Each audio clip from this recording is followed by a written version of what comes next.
जब हम medical practice की शुरुआत करने जा रहे होते हैं तो ये ज़रूरी होता है कि हमें डिजीज़ और मेडिसिन्स की प्रॉपर जानकारी हो। कई बार एक्सपीरियंस होने के बाद भी हमारे सामने बहुत सी प्रॉब्लम्स आती हैं, तो इसको ठीक करने के लिए हम एक अच्छी बुक की तलाश करते हैं ताकि हम फुल कॉन्फिडेंस के साथ मेडिकल प्रैक्टिस कर सकें। इसलिए दोस्तों, आज की इस वीडियो में हम लोग बात करने वाले हैं एक ऐसी बुक के बारे में जिसमें 400 से ज़्यादा बीमारियों, उनके कारण, उनके ट्रीटमेंट के साथ में बहुत सारी जानकारियां दी गई हैं और ये बुक मेडिकल प्रैक्टिस में आपकी बहुत हेल्प करेगी। नमस्कार दोस्तों, मैं हूं नीरज राय। स्वागत है आपका फार्मा हर्ट्स में। दोस्तों, वीडियो में लास्ट तक जरूर बने रहिएगा जिससे आपको पूरी जानकारी मिल पाए। दोस्तों, हम लोग बात कर रहे हैं डॉक्टर BN पाठक की the expert general practitioner book के बारे में, जिसमें 400 से ज्यादा बीमारियों, उनके कारण, उनके लक्षण, उनकी जांच और ट्रीटमेंट को बहुत इजी लैंग्वेज में बताया गया है। दोस्तों, ये पूरी बुक हिंदी में दी गई है, लेकिन इसमें जो मेडिसिन्स का नाम दिया गया है, उनकी डोज दी गई है, वो इंग्लिश में दी गई है ताकि आपको समझने में आसानी हो।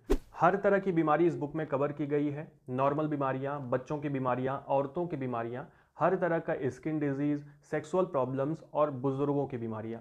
इस तरह से दोस्तों ये बुक कंप्रेहेंसिव है और अभी तक मार्केट में जितनी भी बुक आती है उन सब से ये लाख गुना बेहतर है। दोस्तों, इस बुक में सभी मेडिसिन की कैटेगरी और उनके काम को अलग से उनकी डोज और ब्रांड नेम के साथ बताया गया है, जिससे आपको समझने में आसानी हो। जैसे दोस्तों, अगर यहाँ पे देखें तो इसमें खांसी के बारे में बताया गया है, जैसे इसके कारण, इसके लक्षण और जांच, यानी कौन सी जांच करनी है। जैसे कारण में यहाँ पे वायरल इन्फेक्शन हो सकता है, बैक्टीरियल इन्फेक्शन हो सकता है। लक्षण में ड्राई कफ आती है, बलगम के साथ आती है, सीने में दर्द होता है। इसी तरह से कौन कौन सी जांचें होती हैं उसके बारे में बताया गया है।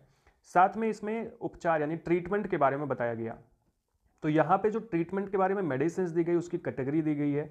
जैसे यहाँ से डेक्स्ट्रोमेथार्फन के बारे में बताया गया, तो इसको बोला गया ये कफ सप्रेसेंट है।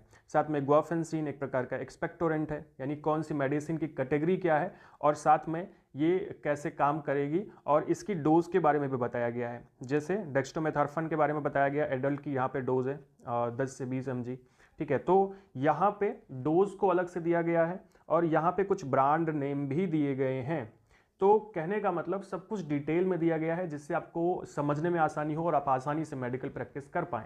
इसी के साथ में दोस्तों, जो जो बीमारियां बच्चों में होती हैं उनमें एडल्ट डोज के साथ साथ में चाइल्ड डोज यानी पैडियाट्रिक डोज भी बताई गई है। जैसे यहाँ पे देखें तो खांसी जो होती है वो बच्चों में भी होती है, तो डेक्स्ट्रोमेथॉर्फन का अगर आप देखें तो एडल्ट डोज के बारे में बताया गया और साथ में पैडियाट्रिक डोज के बारे में बताया गया, यानी बच्चा अगर 6 से 12 साल का है तो उसको कौन सी डोज यानी कितनी मात्रा में मेडिसिन देनी है, ये अलग से बताया गया है वो सारी बीमारियों के बारे में जो कि बच्चों के अंदर होती है। इसी के साथ में इस बुक के अंदर लगभग सभी इंपॉर्टेंट मेडिसिन, उनकी डोज और उनके ब्रांड नेम की अलग से एक लिस्ट बना करके दी गई है। और साथ ही इसमें अलग अलग एंटीबायोटिक, एंटीफंगल, एंटीवायरल और दूसरी मेडिसिन की लिस्ट बनाकर यह भी समझाया गया है कि कौन सी एंटीबायोटिक और दूसरी मेडिसिन किस कंडीशन में, किस बीमारी में यूज करनी चाहिए। जैसे दोस्तों यहाँ पर अगर हम देखें तो यहाँ पर पेनिसिलिन के बारे में, सेफेलोस्पोरिन के बारे में दिया गया है कि ये कितने टाइप्स की होती हैं और इनको हम किस बीमारी में यूज़ कर सकते हैं। जैसे आप सेफ्लेक्सिन देखिए तो इसे आप स्किन इन्फेक्शन में, UTI की प्रॉब्लम में यूज़ कर सकते हैं। इसी तरह से सेफ्ट्रेक्सोन यूज़ करते हैं हम लोग सीरियस इन्फेक्शन के अंदर में। तो अलग अलग इस प्रकार से मेडिसिन की लिस्ट दी गई है जिससे आप आसानी से चीज़ों को समझ पाएं। दोस्तों, इस बुक के अंदर यह भी बताया गया है कि कुछ विशेष कंडीशन जैसे गर्भावस्था और कई दूसरी बीमारियों में कौन सी मेडिसिन यूज़ कर सकते हैं और कौन सी नहीं कर सकते। दोस्तों, इन सब के अलावा इस बुक में उस जानकारी की भी बात की गई है जो मेडिकल प्रैक्टिस के लिए सबसे ज़्यादा ज़रूरी होता है। जैसे इसके अंदर में पैथोलॉजिकल टेस्ट के ऊपर पूरा एक चैप्टर है जिसमें यह बताया गया है कि किस पैथोलॉजिकल टेस्ट में किस किस चीज़ की जांच होती है। जैसे CBC टेस्ट में किस किस चीज़ की जांच होती है और उनका नॉर्मल वैल्यू क्या होता है। दोस्तों, जैसे हम लोग CBC टेस्ट करते हैं तो उसमें क्या क्या चीज़ें देखी जाती हैं, जैसे WBC, RBC, हीमोक्रीट कितना होता है, MCV क्या होता है, MCH क्या होता है, MCSC क्या होता है, तो वो सारी चीज़ें इसमें दी गई हैं। इनकी नॉर्मल वैल्यू क्या होती है पुरुषों के अंदर, महिलाओं के अंदर, ये सब डिटेल में दिया गया है जिससे आप जांच को, टेस्ट को आसानी से समझ पाएं।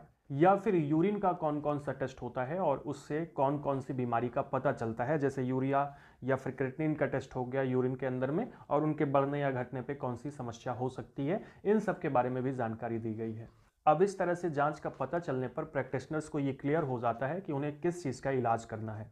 इस बुक के अंदर वो सभी जानकारी दी गई है जो मेडिकल प्रैक्टिस के लिए ज़रूरी होती है। तो अगर आप नया नया मेडिकल प्रैक्टिस शुरू कर रहे हैं या फिर आप एक एक्सपीरियंस प्रैक्टिशनर हैं तब आपके पास ये बुक ज़रूर होनी चाहिए। तो दोस्तों, अगर आप इस बुक को खरीदना चाहते हैं तो लिंक मैं आपको डिस्क्रिप्शन बॉक्स में दे देता हूँ, वहाँ से आप कैश ऑन डिलीवरी इस बुक को खरीद सकते हैं। तो दोस्तों, ये था आज का वीडियो आपको इन्फॉर्मेटिव लगा हो, अच्छा लगा हो तो चैनल को सब्सक्राइब करके वीडियो को लाइक करिएगा, दोस्तों के पास ज़रूर शेयर करिएगा। मिलते हैं नेक्स्ट वीडियो में। पूरा वीडियो देखने के लिए बहुत बहुत धन्यवाद।